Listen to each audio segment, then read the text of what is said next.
विजय तेंडुलकर लिखित सखाराम बाइंडर हे एकेकाळी गाजलेलं आणि वादग्रस्तही ठरलेलं नाटक परत एकदा रंगभूमीवर आलं आहे। यातल्याच कलावंतांना या नाटकाविषयी काय सांगायचे ते पाहूया या रिपोर्ट मार्फत।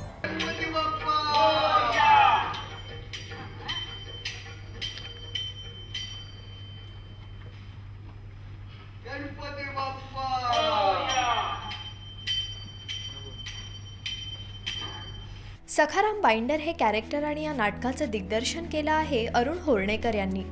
या नाटकात फरक काहीच नाही, नाटक तेच आहे। पूर्ण तेंडुलकरांचे कौस पार त्यांनी लिहून ठेवलेले असतात, सगळं काय करायचं काय नाही ते, त्यामुळे नाटक तेच आहे। फक्त दोघांच्या विचारामध्ये बसवण्याच्या पद्धतीमध्ये फरक आहे। मला हा रोल खूप दिवसापासून करायचा होता, डोक्यात होता, त्यामुळे मी नाटक करायला घेतलं। समस्या मला कधीच येत नाही, किती कठीण नाटक असेल तर जेवढं कठीण नाटक असेल तेवढं करायला आव्हान वाटतं। आज 2 अंकी नाटकांचा जमाना आहे, म्हणून मूळच्या 3 ऐवजी 2 अंकी नाटक करून सादर झालंय। मात्र नाटकाचा आशय हरवणार नाही याची पुरेशी खबरदारी त्यांनी घेतली आहे।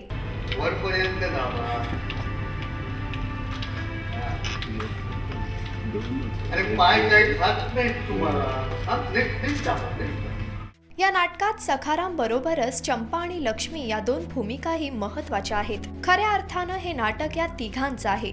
यातली अत्यंत सुरक्षित असलेल्या लक्ष्मीची भूमिका केली आहे अतिशा नाईक यांनी।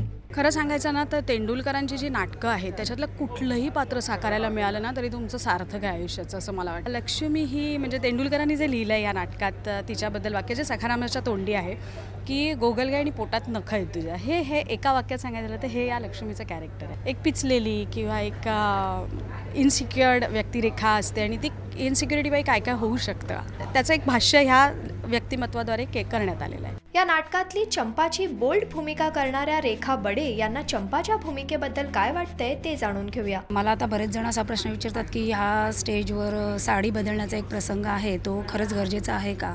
तर मी म्हणेन की हो, कारण तेव्हा ते जितकं बोल्ड होतं तितकं बोल्ड पण आता राहिलेलं नाही आहे, लोकांच्या नजरा बऱ्यापैकी मेलेल्या आहेत। मी माझ्या नवऱ्याला मारत असताना मला तो सखाराम विचारतो अगं बस बस बस किती मारशील त्याला, जीव जाईल अशाने, त्याचा काय बाई आहेस का, कोण आहे, काय काळीज आहे का नाही तुला?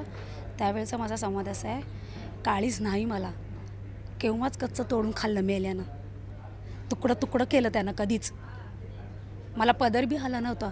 तेव्हा माझ्या आईकडनं विकत घेऊन लगीन लावलं यानं माझ्याशी, मला काय पण समजत नव्हतं। तेव्हा माझी हाल करायचा, रात्र रात्र मला डागायचा, मुर्दा सुया टोचायचा, घाण गोष्टी पण करायला लावायचा।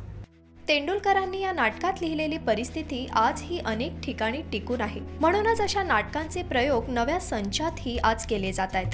अरुण होर्णेकरांसारखा एक दिग्दर्शक आणि अभिनेता आज हा प्रयत्न करतो हेच महत्त्वाचं आहे।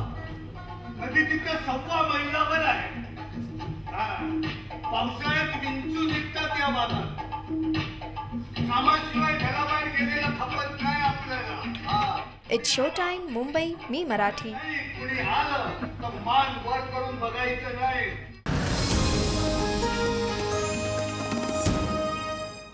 तेव्हा कसा वाटला तुम्हाला आजचा एपिसोड? आवडला ना? मग तुमच्या प्रतिक्रिया आम्हाला नक्कीच कळवा। आमचा पत्ता लिहून घ्या। It's show time, me Marathi, HDL compound, white house building, 2रा मजला, पिक हॉल रोड, डॉन बॉस्को समोर, कुर्ला पश्चिम, मुंबई 400070। शो टाइमचं स्वागत तुम्ही नेहमीच करता आणि यापुढेही कराल, याच विश्वासासह आणि छान पाऊस पडो या प्रार्थनेसह मी जयंती आपली रजा घेते।